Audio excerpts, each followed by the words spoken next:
Shalom, salam Sabda Setia.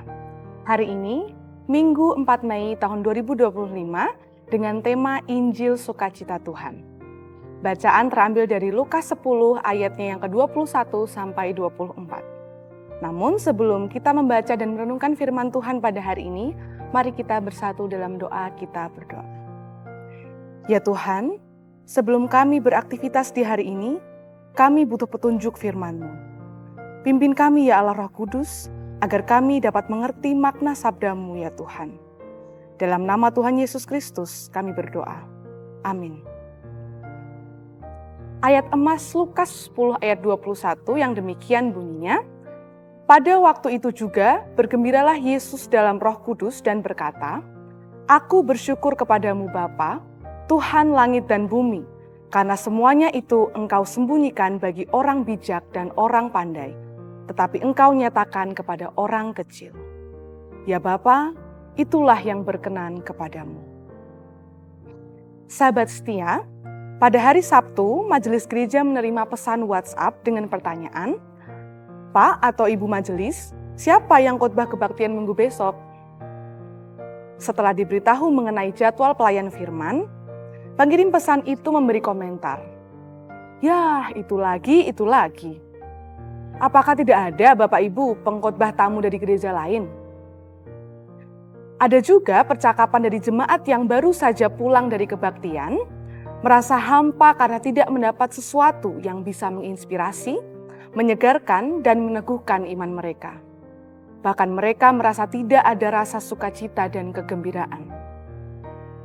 Sahabat setia, dari kedua kasus tersebut, kita perlu mengingatkan diri kita bahwa tujuan kita datang ke gereja bukan untuk bertemu dengan pengkhotbah atau pendeta, melainkan untuk berjumpa dengan Tuhan dan sesama dalam persekutuan. Firman Tuhan mengingatkan kita bahwa sukacita sejati berasal dari Injil itu sendiri. Tuhan Yesus Kristus sebagai kepala gereja mengundang kita untuk senantiasa bersyukur dan selalu bahagia.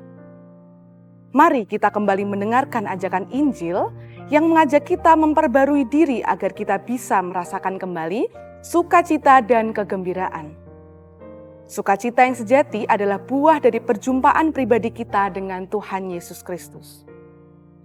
Sahabat setia, ancaman bagi gereja tidak datang dari tekanan atau ancaman luar, tetapi datang dari kegelisahan dan kecemasan yang timbul dari hati yang tamak, nurani yang tumpul, dan pengejaran akan kesenangan duniawi atau hedonisme.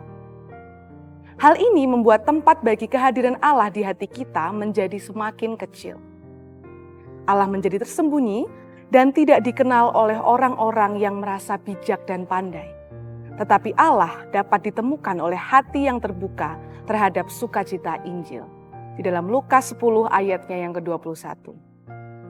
Oleh karena itu, mari kita temukan kembali sukacita Injil dan menghidupi kegembiraan itu sebagai identitas kita sebagai orang beriman.